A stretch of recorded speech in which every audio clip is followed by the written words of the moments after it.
المرسلين وعلى آله وصحبه أجمعين أما بعد. عن أبي أسيب رضي الله عنه مولى رسول الله صلى الله عليه وسلم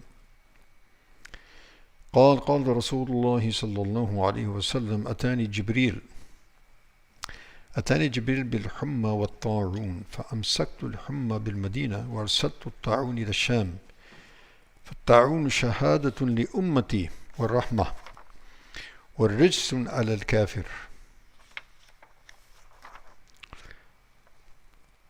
So Abi Asib, the servant of Rasulullah sallallahu alayhi wasallam, he said that Rasul alayhi salatu wasallam said that Jibreel alayhi salam, the archangel Gabriel, came to him with Humma and Ta'un. Humma is fever and Ta'un is the plague.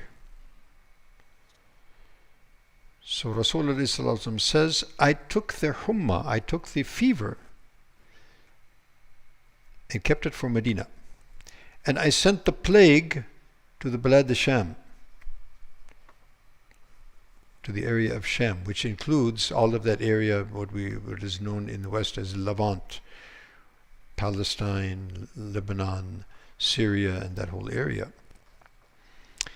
And furthermore, Nabi alayhi salatu said, and the ta'un, the plague, is a shahada li ummati. It's a martyrdom. So anyone who dies of the ta'un, he will die or she will die as a martyr. So that's a great station and it's a great position.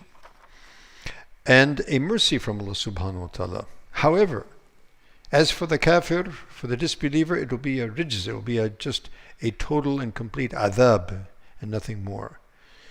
So this is, of course, in the context of the issue that we're discussing, and that is the virtue of Palestine, Philistine. And so this doesn't seem to be a virtue, having the plague being sent over there. But actually, as Nabi Sallallahu mentioned, that as for the people of Iman, the plague, and actually the first plague, the outbreak of the plague in Islam was the Ta'un al-Amwas, which took place there in Palestine. That's the munasabah here. Which is a place between Ramla and Bayt al-Maqdis. And in this ta'un, in this plague, thousands of Sahaba actually died. They would say that, thousands daily were dropping dead one after the other. Among them, Sayyid Mu'adh radiallahu ta'ala, Abu Ubaidah ibn al-Jarrah, among the illustrious Sahaba, and many others. And so for them, it was a mercy, it was a rahmah, and for the disbeliever, it is a disaster.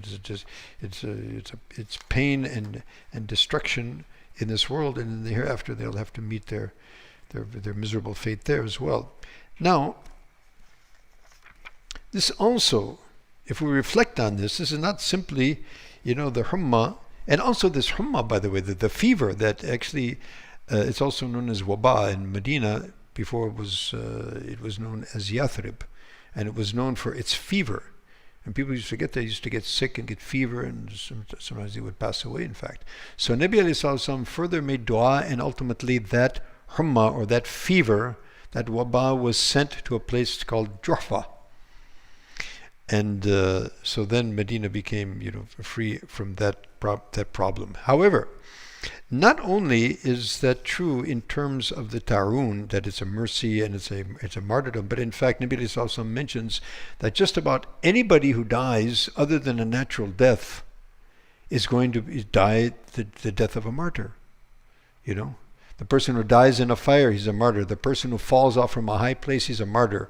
The person who is killed, defending his property and his family, he's a martyr. And we're seeing that thousands of. So our brothers and sisters in Palestine who are losing their lives or are being afflicted, so it looks on the outset that's a terrible thing, and it is a terrible thing. This is oppression, this is tyranny. However, for them, Allahu Akbar, the consolation is what? I can guarantee you, if we were able to communicate with those lost brothers and sisters, children, fathers, mothers, whoever they might be, and ask, how are you feeling now? After this affliction, do you any grief? Any second thoughts? they would say, the only thing we would like to do is come back in the world and suffer it again, because the karamat and the high position that the martyr is given in Islam, you see. So, nobody's going to get away, with a single atom's worth of good or bad. So whoever is suffering, whoever is, having to, is facing tyranny, from any enemy, from Ahl al-Iman.